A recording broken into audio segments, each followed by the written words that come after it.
সাজালে সব কিছু সুন্দর হয়ে ওঠে। তোমরা তো জানো একা ঘরে বাচ্চা মানুষ করা কতটা কষ্ট।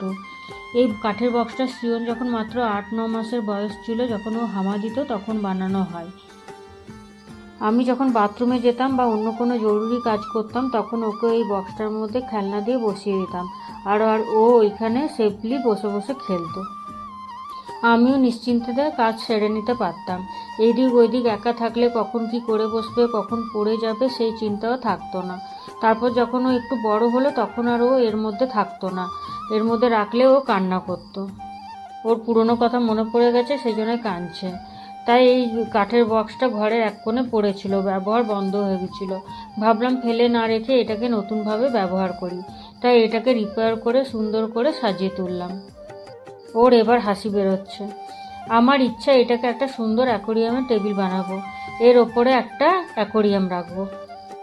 দেখুন, একটু যত্ন আর সুন্দর করে সাজিয়ে দিলেই পুরনো জিনিসও নতুনের মতো সুন্দর হয়ে ওঠে। তাই তো বলা হয় সাজালেই সব কিছু সুন্দর করা যায়। কেমন লাগছে আমাকে কমেন্টে জানিও। আমি অনিতা আবারও আসবো নতুন একটা ভিডিও নিয়ে। ততক্ষণে সবাই ভালো থেকো, সুস্থ থেকো, হাসি খুশি থেকো। আমার ভিডিও ভালো লাগলে আমাকে ফলো করতে ভুলে যেও না। ওকে, বাই।